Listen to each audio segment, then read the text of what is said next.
All right, welcome back for a long-awaited Hadles happy hour, or fucking, what does he call it? It's the monologue part of the show, okay? That's all you need to know. It's Hadles happy hour, one for the road, full of opinions, unpopular opinions at that.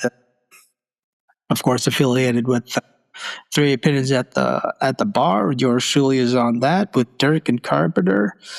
Let's cut to the chase, right? Because it's been a while, so I don't want to drag the intro out too long. But music, if you listen to it regularly, recreationally, or you're kind of it's your forte, you really are into music, or if it's more of just something you kind of just do on occasion. I actually know some people that they just don't listen to music, which is mind-boggling to me as someone who plays music and listens to it regularly. It's crazy. Although I do understand that music seems to increasingly be getting worse, and by worse I don't mean subjectively. I mean like it's just kind of like diluted, and it's diluted, but at the same time it's saturated. So there's more insincere, overproduced music. So I wanted to talk a little bit about that. So let's cut to the chase and get right to it. So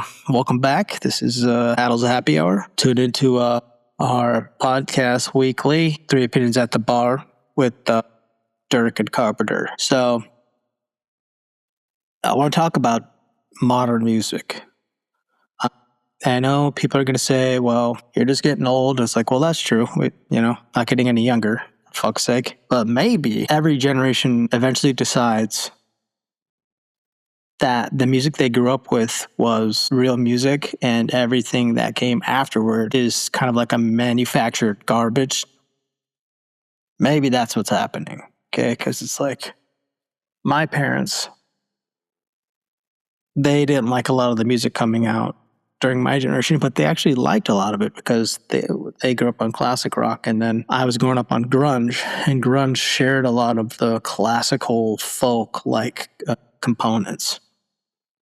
So there is that to consider.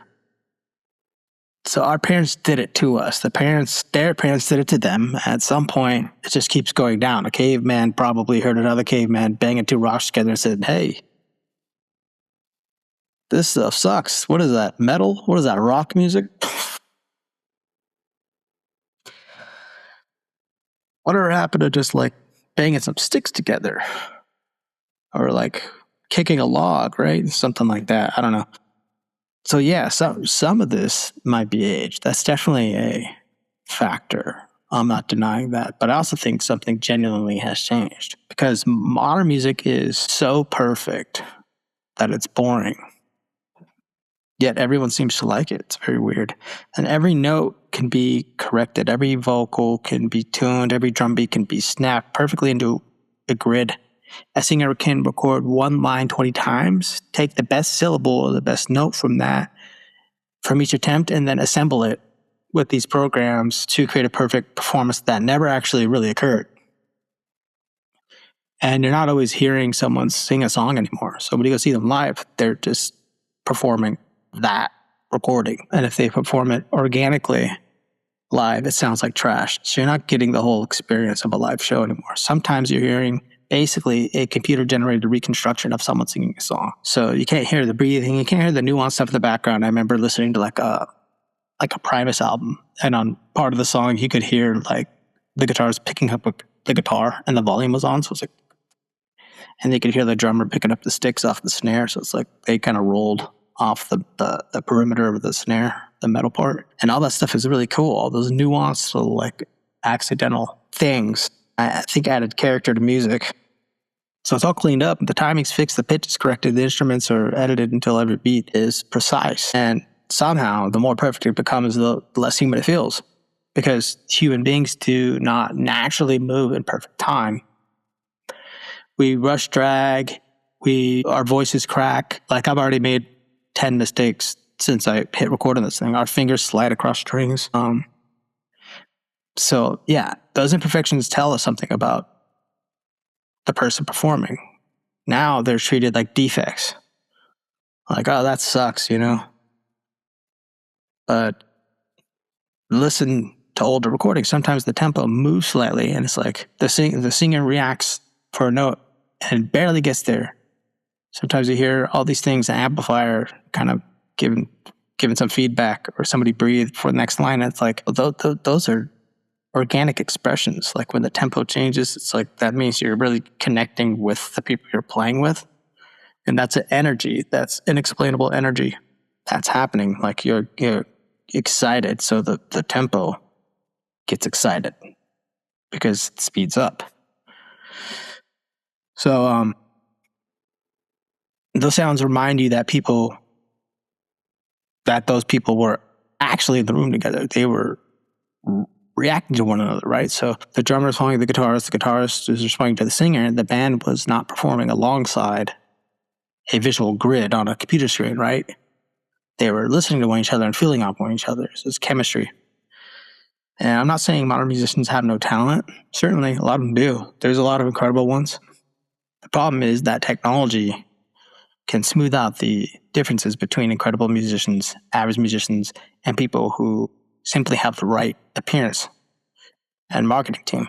So when everybody can be made perfectly in tune, perfect pitch, stop sounding like a human choice. When every song is polished according to the same production standards, music begins to feel like less of a self-expression and more like a product design. Let me take a sip of my coffee. I needed it today. I needed a large black man. And that's what really bothers me, because when I got into music, it meant something different. I was like sitting in my bedroom with the CD in my hands. A lot of times it was just like my brother's CD, and having that privilege of having an older brother to take things from, kind of like, I'm going to listen to what he's listening to, and I shared a bedroom with him. So staring at the cover art, flipping through the inside booklet, listening to the music, reading every lyric along while the album's playing from front to back, and not skipping or shuffling around. I was experiencing the album the way the artist intended it to be experienced. And you adjusted it organically. You listened and you felt what they were trying to say. And somehow it would resonate in your own unique way. You hear a line and think, wow, that's exactly how I feel. Like the song was written intentionally for me. The singer understood something about your life that no one else did. That connection, that feeling, that relationship between listener and artist, that's what feels like kind of been lost. So now music is increasingly being designed in some way. Companies design food, like genetically modified food, social media apps, casino games. It's not to be meaningful, to be immediately satisfying. That's what they're doing. The song needs to grab you within the first several seconds because our attention spans have decreased so much, or else we'll skip it. Like, I had a musical mentor back in the day. He said, never start a song with bass or drums, because you need something that's going to hit immediately, like piano or guitar. Otherwise, people are going to tune out within the first 10 seconds. And that's actually true. And he told me this like 15 years ago, longer probably. And it is because the attention spans have been decreasing so rapidly. The structure needs to be familiar. Otherwise, people will skip it. The production needs to sound good. You don't need to get an expensive sound system. They make songs so it sounds good just playing it through your earbuds or even your phone speaker. The lyrics need to be simple. They can't be too deep. Simple enough that you can understand them while scrolling something else simultaneously. So it's music designed for someone who's heavily distracted, like me right now, because I'm in a booth at a library, and they're going to come any minute to kick me out. So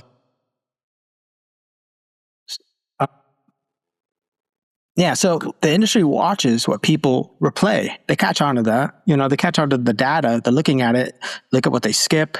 They're tracking every single one of us through these apps on how we're behaving and reacting towards music. What's shared, what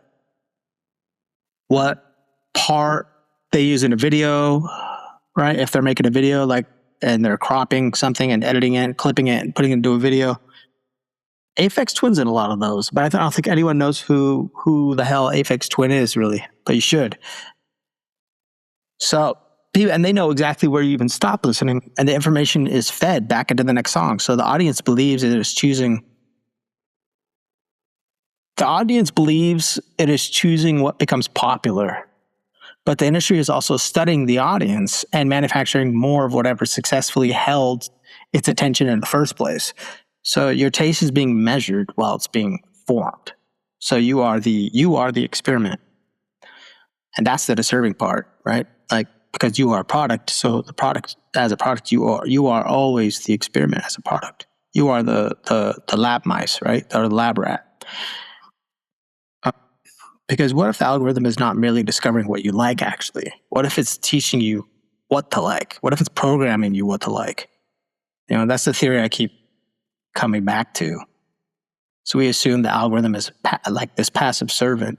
We imagine it standing there politely saying like, oh, you listen to the song, here's some songs you might enjoy.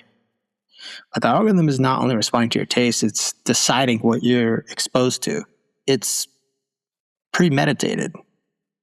It determines what to play next, what appears repeatedly, what becomes associated with a popular video, what gets placed on a major playlist, and what you hear until it no longer feels unfamiliar.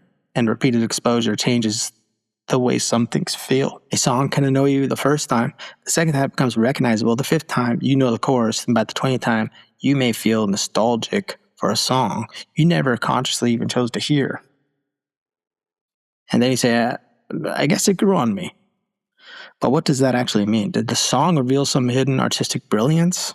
Or did your brain simply stop resisting because it just gained familiarity? It just kept bludgeoning you over the head until you were familiar with it. That is where artificial taste begins. Not necessarily through some hypnotic frequency or a man sitting in a dark room programming your thoughts. It can happen through something much simpler, like repetition, placement, familiarity, social proof, reward, all these things. The song appears in entertaining videos. Beautiful people dance to it. Your friends share it.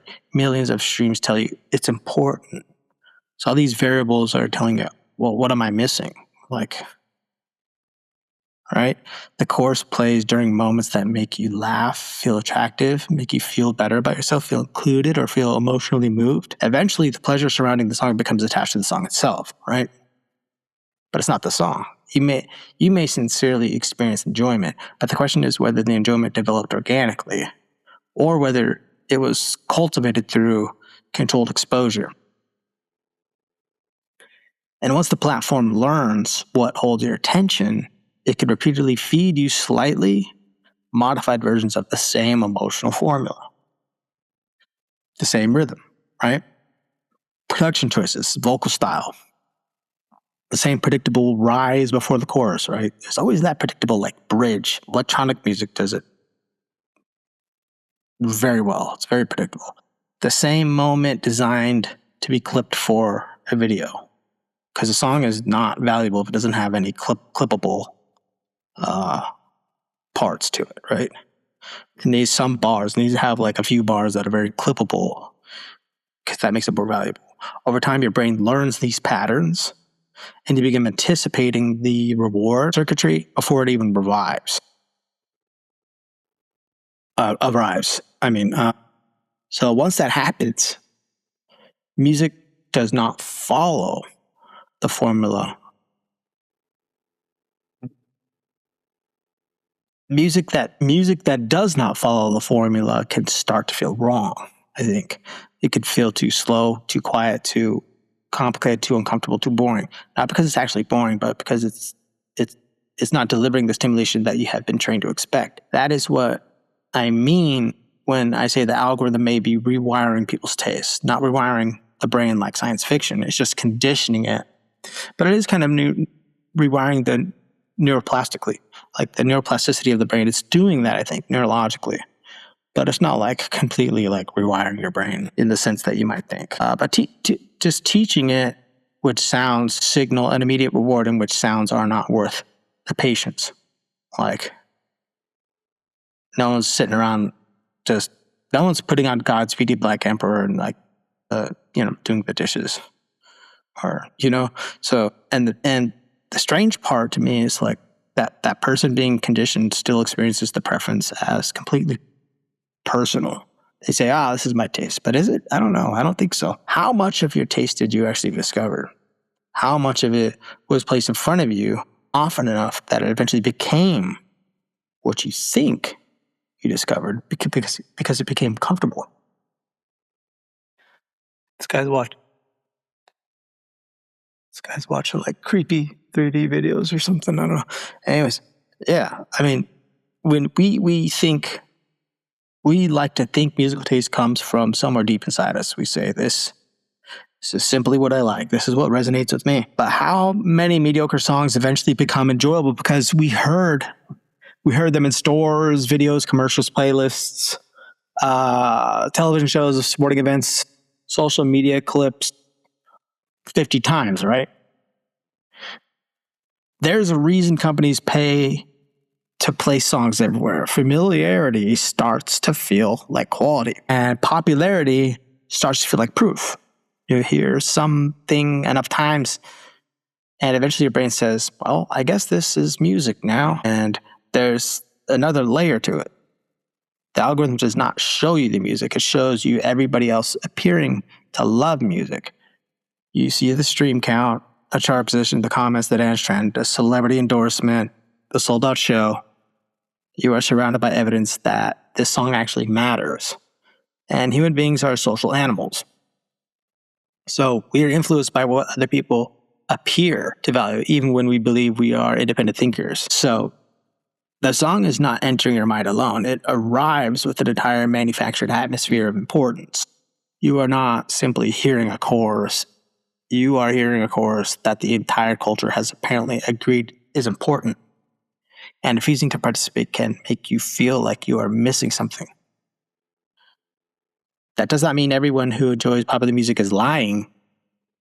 It does not mean the enjoyment is fake. The pleasure can be completely real. But a feeling can be real even when the conditions that created it were artificial. That is the difference.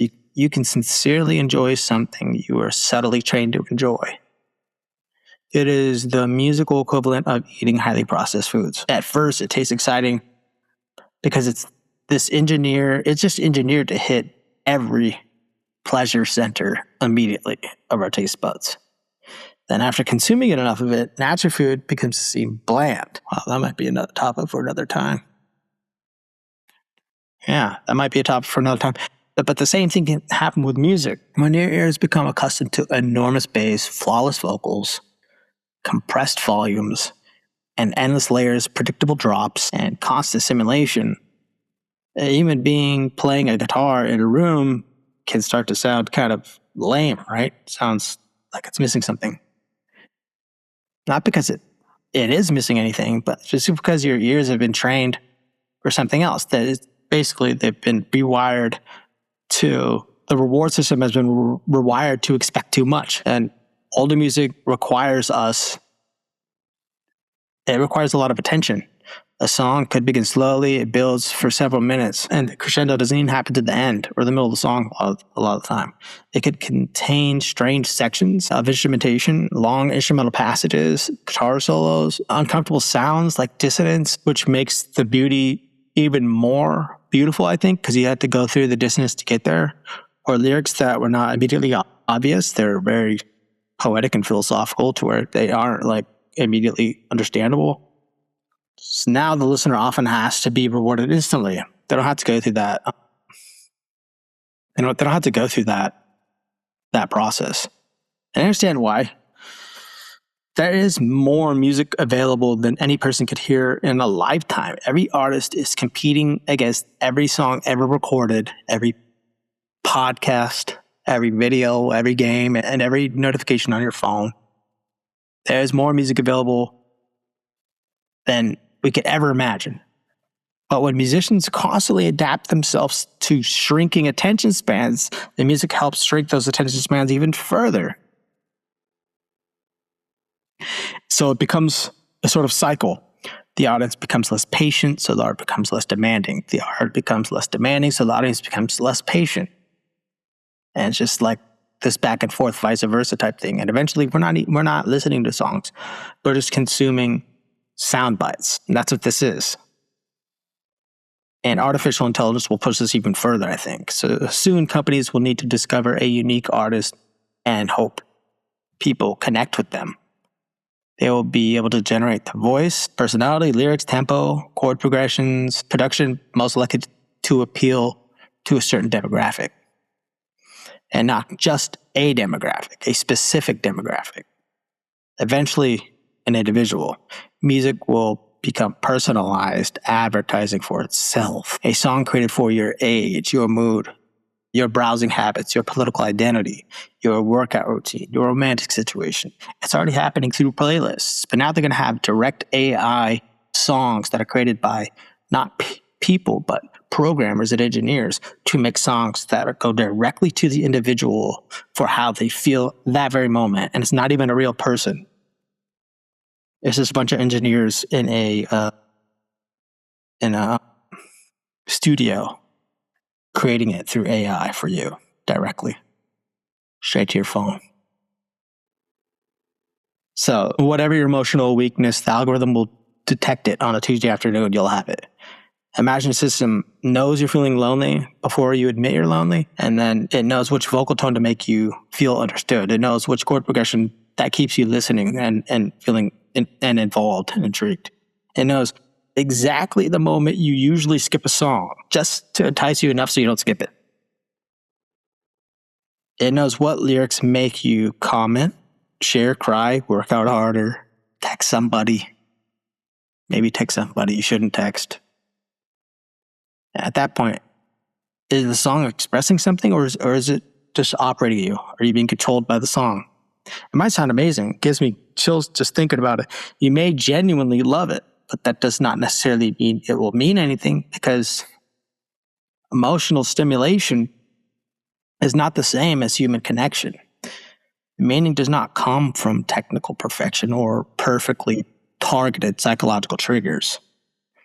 It comes from a human being trying to communicate something that could not be communicated any other way. The greatest recordings are not great because every note is flawless. They are great because something happened during the performance. A person meant it. You could hear the limitations of the instrument, the room, the technology, and the performer, and somehow those limitations became part of the art. Perfection removes those flaws, those beautiful flaws, but sometimes the mistakes are where the personality is. And now we crave it, but we don't even realize it. So no, I don't believe all modern music is terrible. There's plenty of incredible modern artists. There are still people making strange, personally risky, deeply human music. And not every popular song is some psychological operation. Sometimes it's catchy. Sometimes it's a catchy song that's just catchy, you know?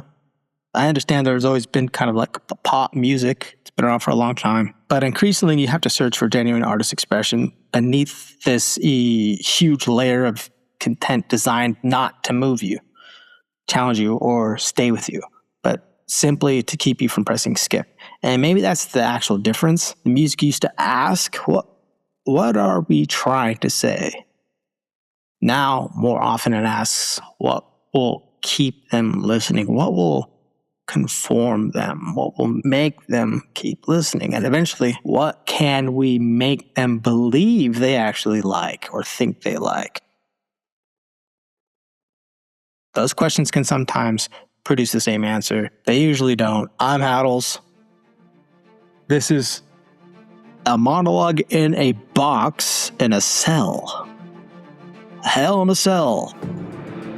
See you next time. Don't forget to listen to Three Opinions at the Bar, coming out on Spotify and all those other apps that have podcasts that are overlooked and not listened to. Thanks so much. See you soon. Have a glorious day. All right, ciao.